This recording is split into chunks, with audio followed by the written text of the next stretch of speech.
ನಮಸ್ಕಾರ ವೀಕ್ಷಕರೇ, ಇಬ್ಬನಿ ನ್ಯೂಸ್ಗೆ ಸ್ವಾಗತ. ನಾಡಿನ ಎಲ್ಲ ಜನತೆಗೆ ಮಹಾಶಿವರಾತ್ರಿಯ ಶುಭಾಶಯಗಳು. ಇಬ್ಬನಿ ನ್ಯೂಸ್ಗೆ ನೀವಿನ್ನೂ ಸಬ್ಸ್ಕ್ರೈಬ್ ಆಗಿರದಿದ್ದರೆ ದಯವಿಟ್ಟು ಸಬ್ಸ್ಕ್ರೈಬ್ ಆಗಿ. ಬಾಲೇನಹಳ್ಳಿ ಗ್ರಾಮದಲ್ಲಿ ಅದ್ಧೂರಿಯಾಗಿ ಜರುಗಿದ ಆಂಜನೇಯ ರಥೋತ್ಸವ. ಹರಪನಹಳ್ಳಿ ತಾಲೂಕಿನ ಬಾಲೇನಹಳ್ಳಿ ಗ್ರಾಮದಲ್ಲಿ ದಿನಾಂಕ 15/2/2026 ಭಾನುವಾರ ಶಿವರಾತ್ರಿಯಂದು ಆಂಜನೇಯ ರಥೋತ್ಸವ ಅದ್ಧೂರಿಯಾಗಿ ಜರುಗಿತು. ರಥೋತ್ಸವಕ್ಕೆ ಹೂವಿನ ಅಲಂಕಾರದೊಂದಿಗೆ ಡೊಳ್ಳು, ವಿವಿಧ ವಾದ್ಯಗಳೊಂದಿಗೆ ಅದ್ಧೂರಿ ಮೆರವಣಿಗೆಯೊಂದಿಗೆ ಪಟಾಕಿ ಸಿಡಿಸುತ್ತಾ 9ನೇ ವರ್ಷದ ರಥೋತ್ಸವಕ್ಕೆ ಸಡಗರದ ಚಾಲನೆ ದೊರಕಿತು.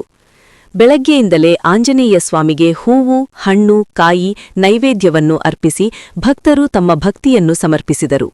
ಪ್ರತಿ ಮನೆಯಲ್ಲೂ ಸಿಹಿ ಅಡುಗೆ ಮಾಡಿ ಸಂಬಂಧಿಕರು ಹಾಗೂ ಸ್ನೇಹಿತರನ್ನು ಮನೆಗೆ ಕರೆದು ಉಣಬಡಿಸಿದರು. ಎಲ್ಲರೊಂದಿಗೆ ಖುಷಿಯಿಂದ ಸಂಭ್ರಮ ಸಡಗರದೊಂದಿಗೆ ರಥೋತ್ಸವ ಆಚರಿಸಿದರು.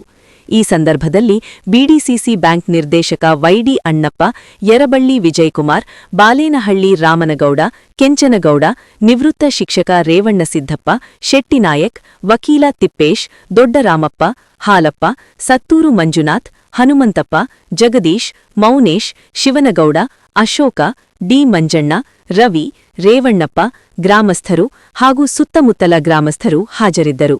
ವರದಿ ಮಹೇಶ್ ಅರಸೀಕೆ.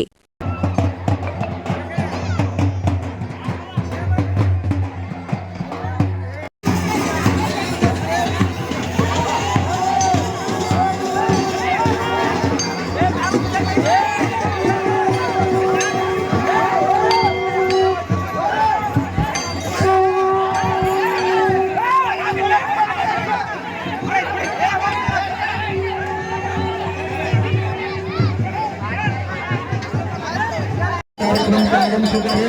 ಅವರಿಗೆ ಸನ್ಮಾನ